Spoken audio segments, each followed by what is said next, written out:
வணக்கம் ரிதி. நெல்லை கிழக்கு மாவட்ட காங்கிரஸ் தலைவர் கடந்த மாதம் 30ஆம் தேதி தனக்கு கொலை மிரட்டல்கள் வருவதாகவும் தான் மிகுந்த மன அழுத்தத்தில் இருப்பதாகவும் ஒரு புகார் மனுவை தனது மரண வாக்குமூலம் என்ற பெயரில் திருநெல்வேலி எஸ்பி சிலம்பரசனுக்கு அனுப்பியிருந்தார்.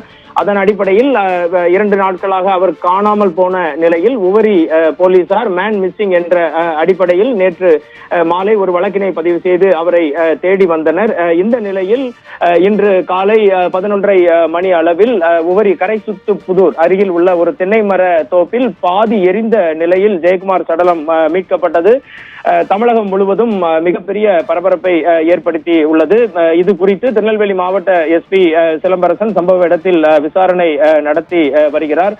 தற்போது 5 தனிப்படைகள் அமைக்கப்பட்டு இருப்பதாகவும் வழக்கு பதிவு செய்து விசாரணை மேற்கொண்டு வருவதாகவும் தடய அறிவியல் துறை நிபுணர்கள் சம்பவம் நடந்த பகுதிக்கு அனுப்பப்பட்டு இருப்பதாகவும் அவர்கள் தடய அறிவியல் சோதனையை மேற்கொண்டு வருவதாகவும் எஸ்பி சிலம்பரசன் தெரிவித்தார்.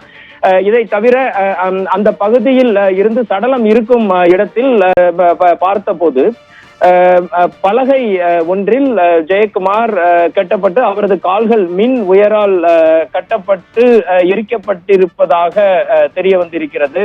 அவரது உடலை ஆய்வு செய்த போது ஒரு கால் முற்றிலுமாக எரிந்திருக்கிறது, மற்றொரு கால் மற்றும் உடலில் சில பகுதிகள் அரை குறையாக எரிந்திருந்தது. அதே நேரத்தில் அவரது 2 கால்களும் மின் வயரால் கட்டப்பட்டிருந்தது. அவரது உடலின் அடிப்பகுதியில் பலகை எரிந்த நிலையில் உள்ளது. இதனால் அவரை யாரேனும் பலகையில் படுக்க வைத்து மின் வயரால் உடல் முழுவதும் கட்டி வைத்து அதன் பின்னர் எரித்து கொலை செய்திருக்கலாமா என்ற கோணத்தில் போலீசார் விசாரணையை நகர்த்தி வருகின்றனர்.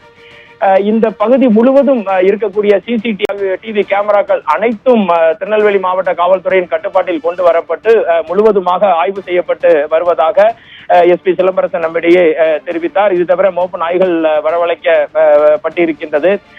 இந்த விசாரணை ஒருபுறம் நடந்து வரும் நிலையில் KP ஜெயக்குமாரின் சடலம் ஃபார்மாலிட்டிஸ் அனைத்தும் முடிவடைந்து நெல்லை அரசு மருத்துவக் கல்லூரி மருத்துவமனைக்கு பிரேத பரிசோதனைக்கு கொண்டு வரப்படுவதாக தகவல் வெளியாகி உள்ளது.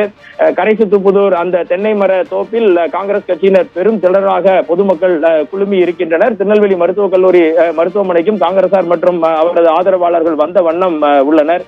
இதற்கிடையே தமிழ்நாடு மாநில காங்கிரஸ் தலைவர் செல்வ பெருந்தகை உடனடியாக தான் நெல்லை விரைவதாக சென்னையில் பத்திரிகையாளர்களிடம் பேசுகையில் தெரிவித்தார். திருநெல்வேலியின் முன்னாள் MP ராம சுப்பு ஜெயக்குமாரின் மரணம் தனக்கு மிகப்பெரிய அதிர்ச்சியை ஏற்படுத்தி இருப்பதாகவும் அவர் 2-3 நாட்களுக்கு முன்னதாக போலீஸ் எஸ்பிக்கு தனது மனுவினை அளித்தும் அவரை காப்பாற்ற முடியாமல் போனது கடும் கண்டனத்திற்கு உரியது என திருநெல்வேலி முன்னாள் MP ராமசுப்பு கூறுகிறார். ஜெயக்குமார் சிறந்த மாவட்ட தலைவர், பாரம்பரிய காங்கிரஸ் குடும்பத்தை சேர்ந்தவர், நல்ல உழைப்பாளி. அவரது உயிருக்கு ஆபத்து உள்ளது என முன்கூட்டியே தகவல் எஸ்பி அலுவலகத்துக்கு கொடுத்தும் இந்த சம்பவம் நடைபெற்றுள்ளதால் காவல்துறை கவனமாக இல்லை என்றே தான் கருதுவதாக முன்னாள் MP ராமசுப்பு தனது கண்டனத்தை பதிவு செய்துள்ளார். காவல்துறை மிகவும் மெத்தனமாக செயல்பட்டுள்ளது என நம்மிடம் பேசும்போது அவர் தெரிவித்தார். இது தவிர அதிமுக முன்னாள் அமைச்சர் ஜெயக்குமாரும் இதை சரியாக கையாளவில்லை என மாவட்ட காவல்துறைக்கு கடும் கண்டனத்தை தெரிவித்துள்ளார். சடலம் கிடந்த இடத்தில் அவரது ஓட்டுநர் உரிமம், நெல்லை கிழக்கு மாவட்ட காங்கிரஸ் தலைவரின் ஓட்டுநர் உரிமம், பான் கார்டு மற்றும் எலெக்ஷன் அடையாள அட்டை அனைத்தும் கண்டுபிடிக்கப்பட்டுள்ளது.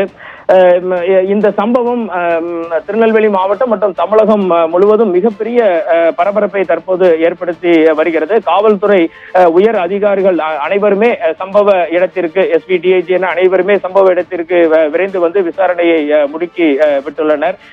அவரது உடல் உவரி திருநெல்வேலி மாவட்டம் உவரி அருகே இருந்து நெல்லை அரசு மருத்துவமனைக்கு எந்த நிமிடத்திலும் கொண்டு வரப்படும் என தகவல்கள் வெளியாகி உள்ளது.